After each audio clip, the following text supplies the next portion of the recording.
We are Makilala TV, the first Filipino-American TV talk show in the New York metro area. Get to know us as we talk to the community leaders, innovators, advocates, and emerging artists who affect Filipino-American life.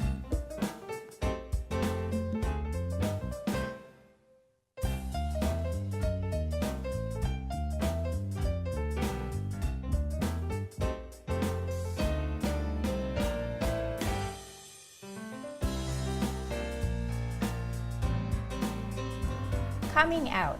Becoming transgender often comes with physical and emotional trauma. They face job discrimination, estrangement from family, ridicule from society, sexual assault, and other heartbreaks. No wonder suicide becomes an option because it ends the pain. But with all they had to endure, some transgender persons manage to live lives on their own terms and excel at what they do. There's former tennis player Renee Richards, who became a Park Avenue ophthalmologist. What about classical music composer Angela Morley, who won 2 Emmy Awards for her work in television? In our community, we have Gina Rosera and Bibi Gandahari, who are regulars in the modeling industry. The Williams Institute of UCLA estimated a population of 1.4 million transgender Americans. With a surge in visibility, some are saying there could be more. There is no accurate count because many trans people remain hidden, and in surveys, they not always know which box to check. I'm Jen Fier. Together with my co-hosts Rachelle Ocampo and Cristina Pastor, we welcome you to Makilala TV. In today's episode, we will try to understand what being transgender means. With us in the panel are Vannah Ranoa, a makeup artist, and Alana Dillon, a model from Brooklyn.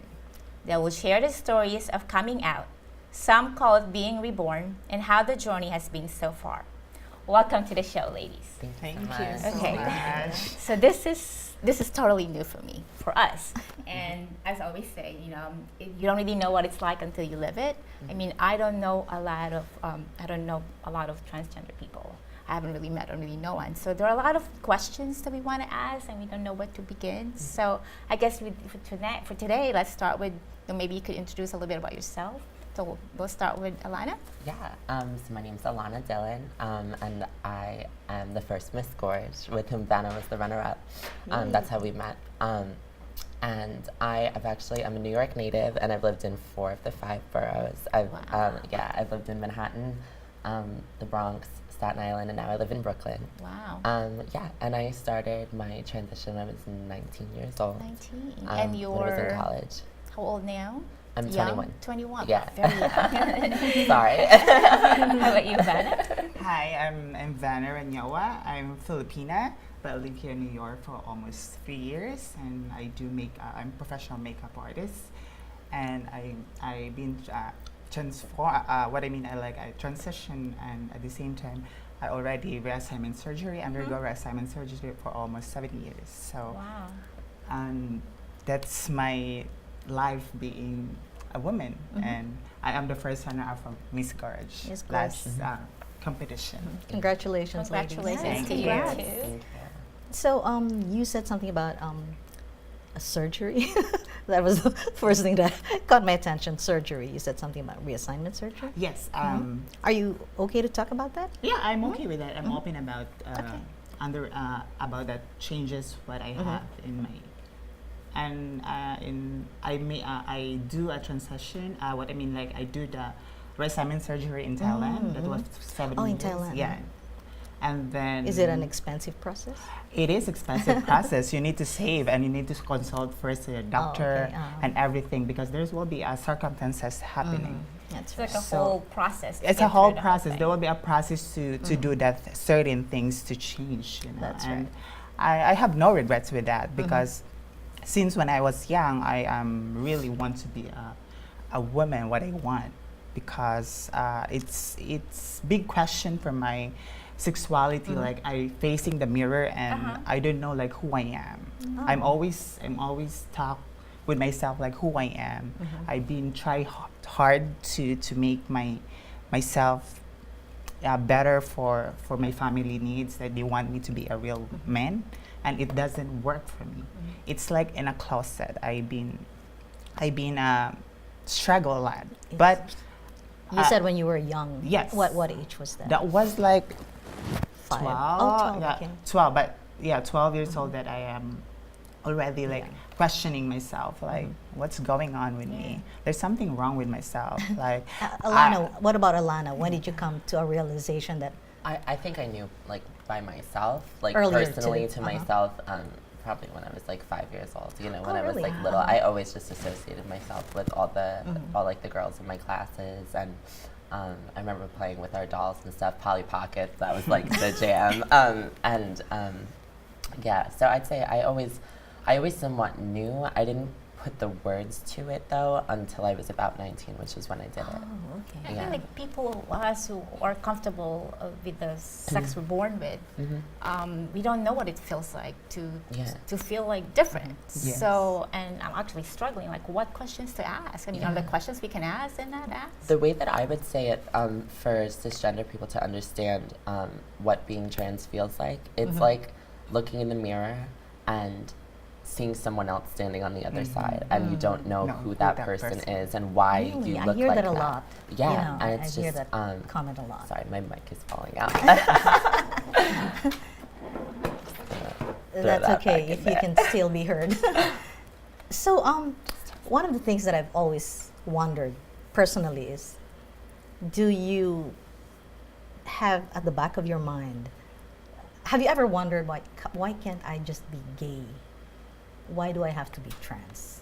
Is that a valid question even?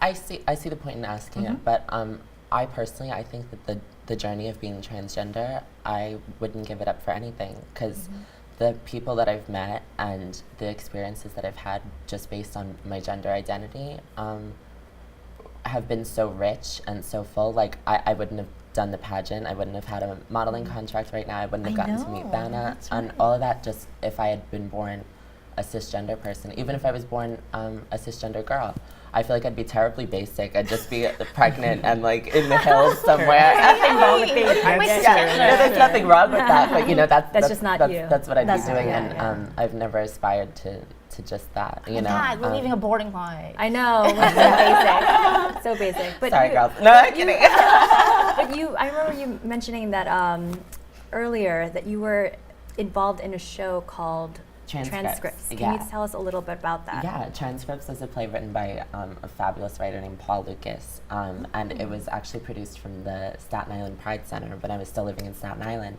and they had sent out this casting, and the Staten Island Pride Center is really good to me, especially their director Lisa Sloan. She always sends me all these auditions and like casting notices and just anything to try to get me out there and that kind of stuff. She's been very good to me, and one of the things that came up was this play, Transcripts, which is kind of akin to the Vagina Monologues, in that it's a lot of different stories compiled into a few to try to tell the story of a whole lot of women. Yeah. So Paul interviewed so many people across, I think, it was like 5 continents. Like don't mark me on that. But But what makes this show unique is that these are the stories of just of all transgender trans people. women. Yeah, which was Okay. amazing. And it Yes. showed older people, younger people, That's interesting. people that were born intersex, which is something totally other, and how they found themselves in the trans community. And I was really glad to be a part of that. And it actually, I got to meet the character that I played. She came to the show, and That's that was great. really cool. Yeah. So you played a different character? You were not sharing your own story? No, because the play had already been written. Okay. So I was just acting in a role. But there was a character from Staten Island actually, whose name was Sandra, and so that was my character. And after the show, I was running out because I had something else to go to. But the writer's assistant actually came up to me running, and he was like, Alana, I have something for you. And I was like, what's up? Like, what could it possibly be? And he just ran me over to this woman, and he was like, this is Sandra. And I was like, oh.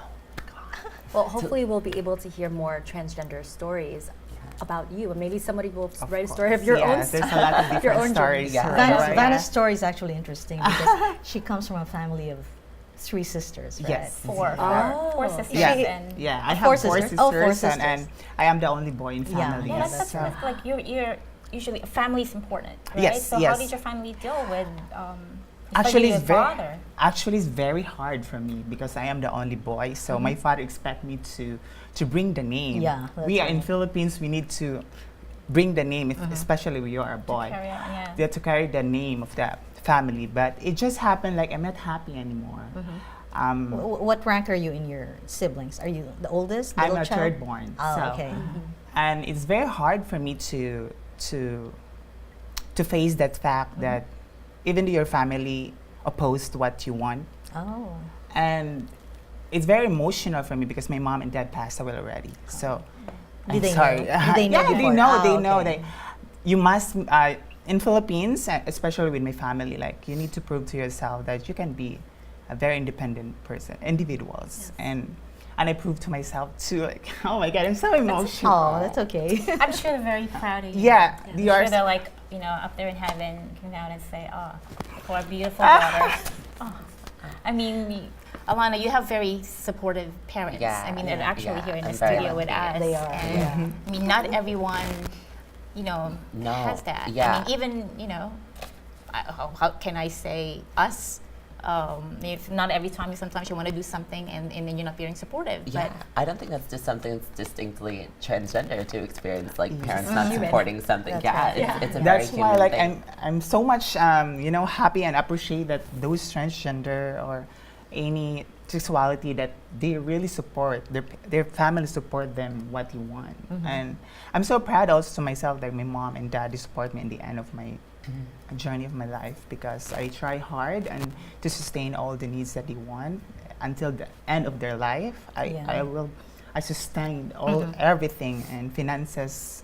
Oh. Yes, Were you so- working at the time? Yeah, I'm working as a makeup artist, Oh, celebrity okay. makeup artist in the Philippines, and it's a great opportunity also to work with the celebrities. And I think the talent that I have right now, I use it with you know with powers and passion. So that's make me more, I know, survival. So I'm so Yeah. much happy. you mentioned earlier surgery. Yeah. I mean, I've done research leading up to this interview, and some people ask me, like, maybe you should ask the before picture or transformation.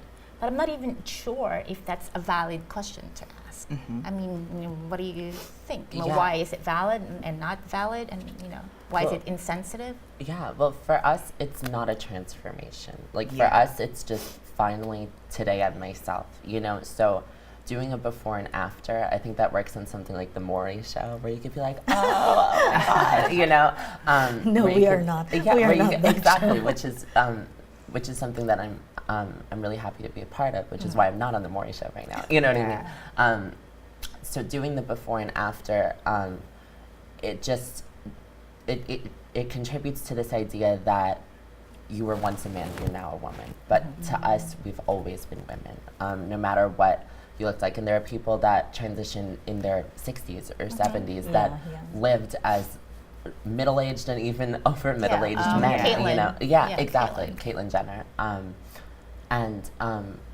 So there's documentable evidence that they lived as a man, but if you were to ask that person at that time, even when the outside world saw them as a man, they would have always been a woman to themselves. So a before and after isn't really applicable to trans people. Is that because we a never form s- of disrespect to Exactly. the trans community? Okay. Exactly. It'd be the same thing as walking up to someone on the street and being like, what did you used to look like? You know, like even if like in high That's school, a like good if way you were of fat, putting it. you know what I mean? If you were fat in high school, you don't want to show everyone what you were fat in high school. For us, being men was just being fat in high school. You know, when I watched your pageant, Miss Gorge, and a lot of you spoke about love and understanding. Yeah. Right. Why is that important to articulate? Yeah, because I think we need people that do understand us and love us, because majority are like, especially in Philippines, I grew up and born in the Philippines, so it's a lot. I've been facing a discrimination, bully, everything. I faced that in my own. Nobody's guarded me. Even my parents didn't know that. What makes you tough to Make me to tough? survive all that? My Did you have a community of trans people that you can run to and cry your heart out at the end of the day, maybe? because I have a goal in life. I have a big dreams in my life. So that's run into me. Despite of all the discrimination in the society, even though opposed with my religious belief, family and society expectation, I really need to be, strive hard to be happy, because at the end of the day, it's about happiness.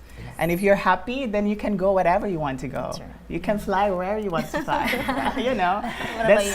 That's the most important thing. I'm sure, yeah. What about And you, that Alana? is- Yeah, and I think that that's something that transition almost teaches you, because watching yourself become your best self, just even physically, it teaches you that happiness is so much worth it. It's so worth the wait, and it's worth the perseverance and the tough times and the nights that you spend like crying on your kitchen floor or whatever. It's all worth persevering through that to get to your goal. And becoming your best self. I think that's I asked one of you to give me a quote, and you said like, different is a strength, not a weakness, or you're different as a badge of honor. yeah. So there are a lot of people who don't understand and have a hard time understanding why there are transgender people. So how do you make them understand? How do you I guess, like, where do you begin? I mean, hopefully our conversation will help community, but like if let's say you meet somebody, it's like even like scared to ask you a question because they don't know whether they're stepping on anything that's not good or bad, or I think it's just important to let the trans person speak and hear what they have to say in their terms, and not try to go into it with a lot of misconceptions, because I feel like that's where a lot of the problem with people pushing back against trans people comes from, is them going in with their own perceptions of what being trans is. Well, what is one example of like a major misconception of the transgender community? Yeah, like we were just talking about LGBT, even just the acronym. There's a reason why there's a T at the end of the acronym, because it's a lot of people see trans people as gay men, but that's the second letter. We're T. That's Here's the the last fourth one. letter. It's a whole nother different part of the okay. part of the spectrum, and it's a completely different identity. And so even just understanding that much, that we're different from what you think we are, I think that'll help contribute to how you're going to understand us, and even just understanding us just as people, because I think a lot of people have all these ideas and just don't see us as just people. I always personally go with make them laugh. If you can make them laugh, then most of the time they'll see that you're just another person, just like them. What is the most annoying thing that you hear people ask about you? Besides I asked this of you. everything. I'm sorry? Besides everything. don't ask any questions. I asked this about you, Vannah, earlier. Yeah, the one like you don't show your husband like that. Yeah, don't Yeah, show. sure. You better not show her to your Yeah. husband. Something like that. It was really very Yeah. Something like Yeah. that. Yeah. Don't show it. Don't Don't show her to your husband. Husband, yeah, because like, oh, they're Because so I was pretty. kind of like, oh my gosh, you guys are so Yeah, pretty. they're so And pretty, then like, somebody Because can you're so comment. pretty, like they are prettier than the wives. That's No, a yeah, misconception, yeah, right? but we know already where we stand. So we always do respect, because once you do respect with others, it turn back to you the respect. So, and sometimes also when I go back to Philippines, you can hear us. You already look like a woman, but they still say Mister. That's they the can tell. yes, that's the most annoying part. I've been experiencing it before. Being so called Mister, yeah. Mister, Yeah. like I feel How do like how do you put them in their place? I call the manager actually. Can I call you manager, because maybe you're a lack of Not I think educated. it's like a lack, yeah. it's like just cultural? lack of like empathy, like just They're- trying to yeah, understand. I didn't know. awareness, Like maybe they just used to it, because it's like we are look like a joker or whatever. They are like, I don't know. Sometimes like people like not educated for that. Yeah. So they need more knowledge to understand. Does it happen yeah. more in the Philippines than here in New York? Some Filipinos. Oh, you have problems. Yeah, with that's the- why with the community, yeah. I'm not offended with our Filipino communities and everything, but sometimes like Filipinos, they really They judge they people. judge you who you are then, and that's why I really like here to stay in the U.S. Yeah. Like it's open and free country. That's right. Yeah. You have these, at 5 you said you already have these feelings. So what do you tell little kids who are not sure?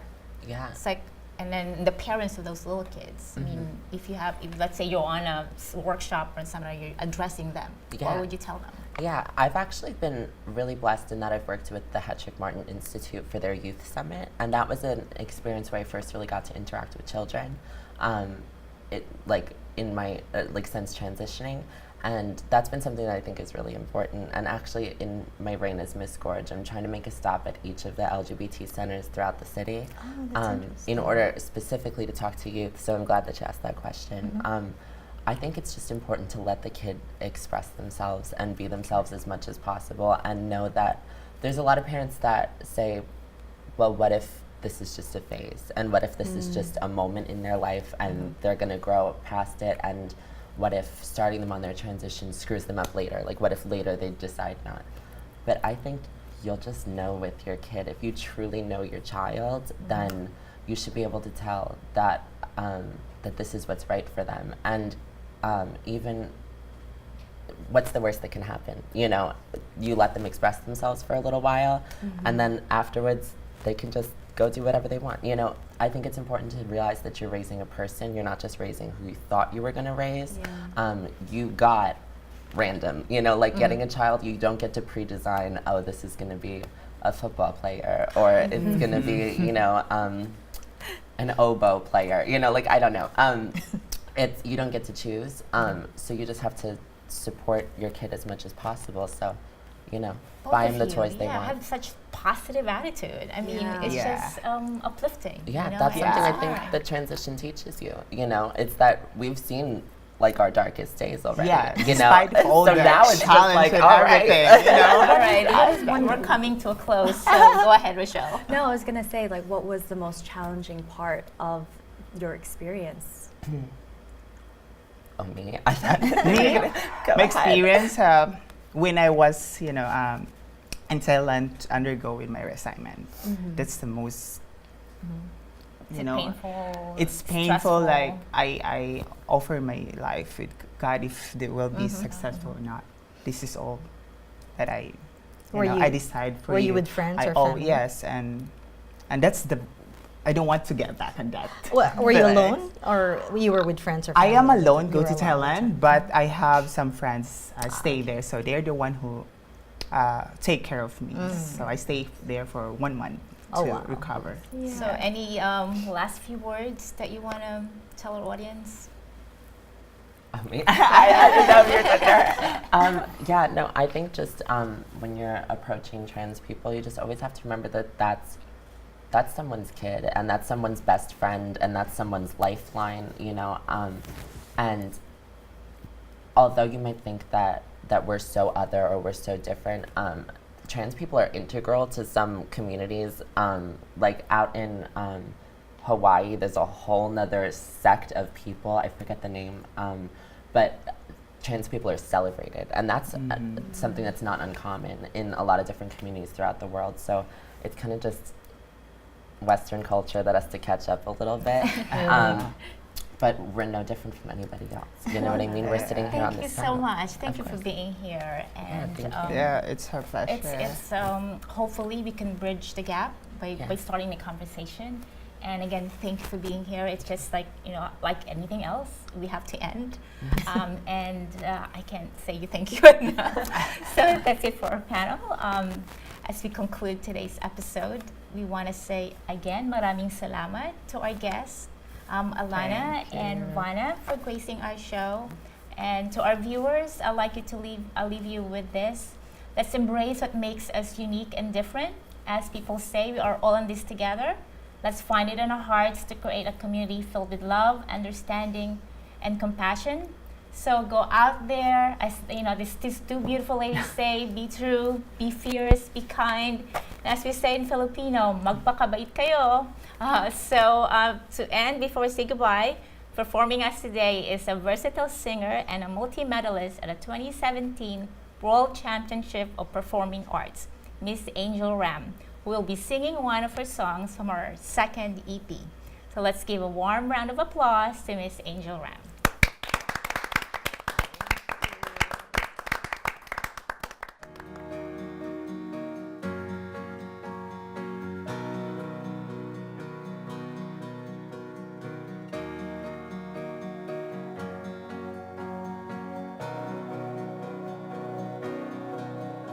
try to fit you in the walls inside my mind.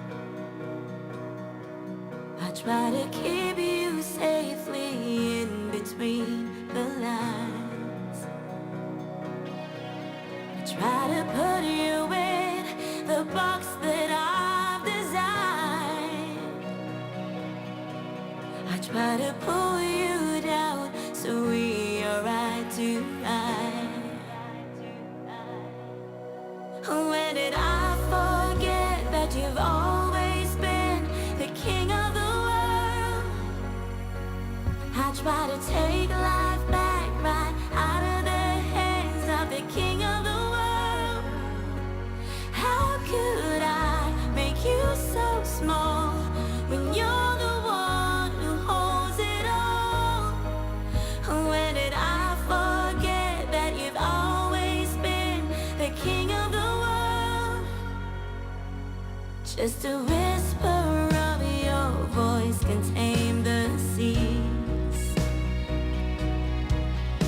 So who am I to try and take the lead? Still I run ahead and think I'm strong enough, when you're the one who made me from the dust. When did I forget that you've always been the king of the world? I try to take life back right out of the hands of the king of the world. How could I make you so small when you're the one who holds it all? When did I forget that you've always been the king of the world? Ooh, you set it all in motion. Every single moment, you brought it all to me, and you're holding on to me.